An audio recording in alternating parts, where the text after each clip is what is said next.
आदिवासी विकास आयुक्तालयातर्फे 10 ते 12 वर्षापासून देण्यात येणाऱ्या नियुक्त्या त्वरित द्याव्यात व बाह्य भरती रद्द करावी या मागणीसाठी तब्बल 35 दिवसांपासून सुरू असलेल्या बिऱ्हाड मोर्चाच्या आंदोलनाला मंगळवारी 12 ऑगस्ट रोजी आक्रमक वळण मिळाले। ठोस निर्णय न होत असल्याने संतप्त आंदोलनकर्त्यांनी थेट आदिवासी विकास कार्यालयात प्रवेश घेतला।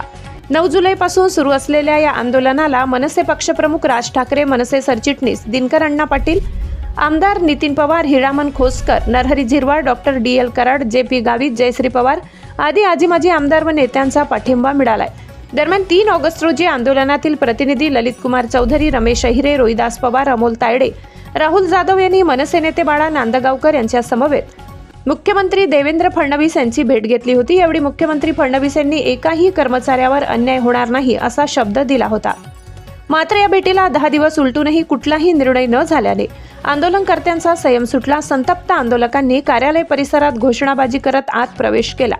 परिस्थिती हाताळण्यासाठी पोलिसांचा मोठा फौजफाटा तैनात करण्यात आला।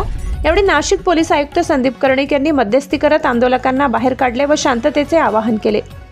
आंदोलन नेते रमेश अहिरे यांनी इशारा दिलाय की उद्यापर्यंत निर्णय न झाल्यास आम्ही गेट तोडून पुन्हा आत प्रवेश करू। याबाबत त्यांनी अधिकची माहिती दिली आहे, पाहूया सविस्तर। महाराष्ट्र क्रांती न्यूज साठी मुख्य संपादक प्रकाश बागुल, नाशिक। तर तुम्ही बिऱ्हाड मोर्चामध्ये 9 जुलैपासून आंदोलन करता आहात आयुक्त कार्यालयासमोर। आज तुम्ही मध्ये घुसण्याचा प्रयत्न केला, त्याबाबत काय प्रकार घडला आपल्याकडे? सर, आम्ही जवळजवळ 34 दिवसापासून आदिवासी आयुक्त कार्यालयासमोर ठिय्या मांडून आहोत।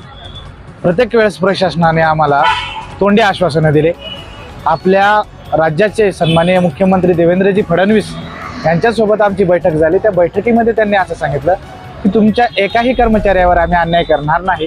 परंतु त्या बैठकीनंतर आज 10 दिवस उलटल्यानंतर कोणत्याही प्रकारचा आम्हाला प्रतिसाद मिळाला नाही कागदी स्वरूपात। त्या अर्थी आज आंदोलनकर्त्यांचा संयमाचा बांध तुटला आणि त्याचे परिणाम स्वरूप म्हणून आज सगळे आंदोलनकर्त्यांनी आदिवासी आयुक्त कार्यालयाचं मेन गेट तोडून मध्ये जायचा प्रयत्न केला। त्यानंतर आत गेल्यानंतर थोडंफार पोलीस प्रशासनासोबत आमचे हातापाई झाली, ते होणारच।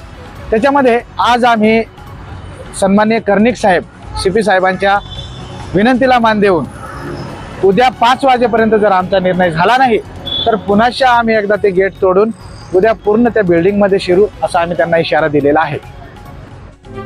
अशाच नवनवीन बातम्या पाहण्यासाठी आमच्या